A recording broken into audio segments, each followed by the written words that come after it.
Maraming salamat po. Kabanata 171.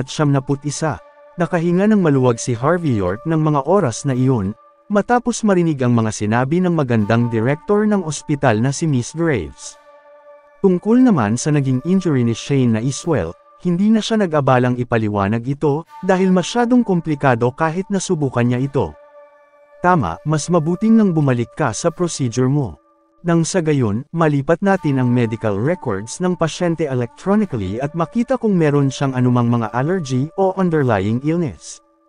Magagawa lamang naming i-administer ang gamot pagkatapos ng procedure. Masusing ipinaliwanag ni Ella Graves, agad-agad, patuloy na tumango si Harvey sa kasinamahan si Shane sa VIP ward. Hanggang sa nakarating si Harvey sa ward at may napagtanto siya at sinampal ang kanyang ulo. Masyado siyang nagmamadali at nakalimutan na kunin ang phone number ni Ella Graves. Ang isang hospital director na may pinakamahusay na medical skills at ethics na tulad niya ay tiyak na magandang maging nobya maging kakilala lang mga idol. Huwag niyo pong isiping anak ako ng isang babaero, dahil lang sa malapit ako sa mga babaeng magaganda, babaero na ang inyong bida, hindi po ako ganoon mga idol. Palakaibigan lamang po ako pagdating sa mga magagandang dilag, sambit ni Harvey York sa kanyang sarili. Habang nakatingin kay Shane na natutulog, malalim na nag-isip si Harvey. Pagkatapos ay tinanong niya ang nurse kung saan ang direksyon papunta sa opisina ni Miss Ella at kaagad na nagtungo siya doon. Sa loob ng independent office ni Ella, tumangala siya nang mapansin niyang papasok si Julian at umupo sa sofa. Bahagya siyang sumimangot, Vice President Julian. Iikot pa ako para suriin ang mga pasyente. Anong nagdala sa iyo rito? Sa sofa, nakaupo doon si Vice President Julian na naka-cross-leg habang pilit na nakangiti. Patuloy na gumalaw ang kanyang mga titig mula ulo hanggang paa ni Ella na para bang nakatingin siya sa isang masarap na kakanin. Masakit aminin, 26 years old pa lamang si Ella at nag-graduate siya 1 o 2 taon na ang nakalipas. Kahit hindi siya naglalagay ng anumang kolorete sa kanyang mukha at daladala ang white coat kahit saan siya magpunta, sasabog ang puso ng sinumang lalaki palabas ng kanilang dibdib dahil sa kanyang kagandahan at kaakit-akit na katawan. Marami ng mga kalalakihan ang naghahabol sa kanya sa ospital na ito, sayang at ang kanyang puso ay nabihag lamang ng kanyang medical profession. Wala siyang interes sa mga lalaking doktor dito. Pinakikiramdaman ni Julian si Ella mula pa noong unang araw na nagtrabaho siya sa ospital. Hindi lang siya makahanap ng tamang tiyempo para pumorma. Ella, anong nangyari sa pasyente ngayong gabi? Inoperahan mo siya bago pa sila nakapagbayad. Hindi mo ba napagtanto ang sitwasyon? Masyadong komplikado ang ginawa mong sitwasyon sa matandang ukluban na iyon.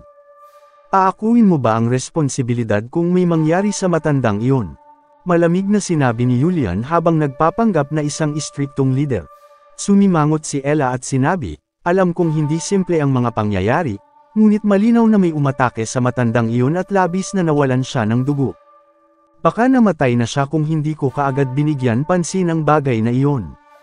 Ano ba ang mahalaga sa iyo bilang isang doktor, ang buhay nila para iligtas o ang buhay mo para sa pinag-aralan mo ng mahabang panahon? Bang! Pinato ni Julian ang baso ng tubig na hawak niya sa sahig. Mukhang galit na galit ang kanyang mukha, ngunit tiningnan niya si Ella na parang may malazwa siyang iniisip tungkol sa kanya. Napakarikit, napakaganda ng babaeng ito na nasa harapan ko. Kahit puno ako ng galit, mukha siyang natatakot na parang isang osa.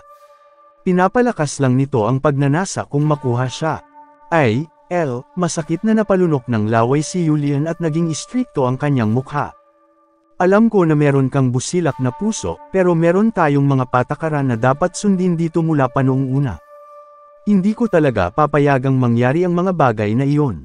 Nililinis ko ang mga gulong ginawa mo at nakatanggap ng matinding kritisismo dahil sa gulong ginawa mo. Ngayon din, magaling ka na tagapagligtas ng buhay at nakakuha ng magandang reputasyon, ngunit kailangan ko pa rin humingi ng tawad sa presidente dahil sa maling ginawa mo. Tingnan mo ang sarili mo, tinatrato kitang parang sarili kong anak. Pero, talagang mahirap para sa akin kung paano mo ako tratuhin. Gusto kitang parusahan, pero mapapasama ako, humingi ng paumanhin si Ella, Vice President Julian, kasalanan ko ang lahat. Nilabag ko ang mga patakaran, dahil gusto kong iligtas ang buhay ng lalaking iyon. Pero, nagbayad sila kaagad di ba? Dahan-daang tumayo si Julian at naglakad papunta kay Ella, nakatitig sa kanya pababa. May mga patakaran tayo dito, hindi ito tungkol sa pera. Malinaw mong nilabag ang mga patakaran noong nagsagawa ka ng operasyon sa pasyente bago siya magbayad at ito ang katotohanan.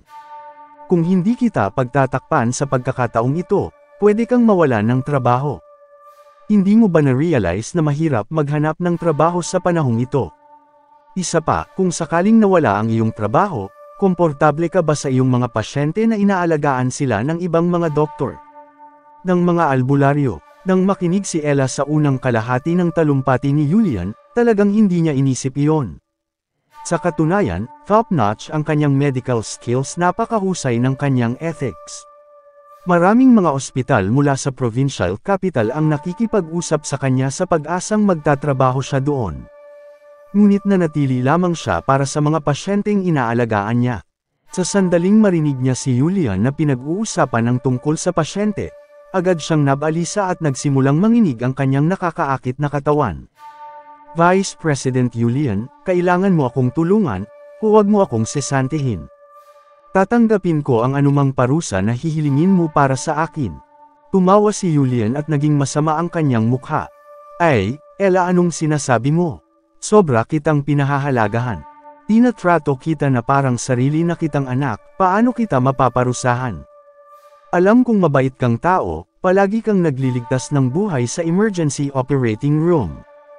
Wala naman talagang kaso iyon, kung kasama mo ako, ipinapangako ko sa iyo na kukunin ko ang mga bagay na tulad nito. Tutulong din ako sa pag-aayos ng mga charity event para sa iyo at tulungan ang mga mahihirap na magbayad ng kanilang mga fees. Sa gitna ng pag-uusap, hinawakan na ni Julian ang kamay ni Ella at sumugod sa kanya na may malaswang pagmumukha. Maraming salamat mga idol sa inyong suporta, pahabol lang po ito dahil medyo hindi pa ako inaantok. Salamat po uli, hanggang sa muli po mga idol.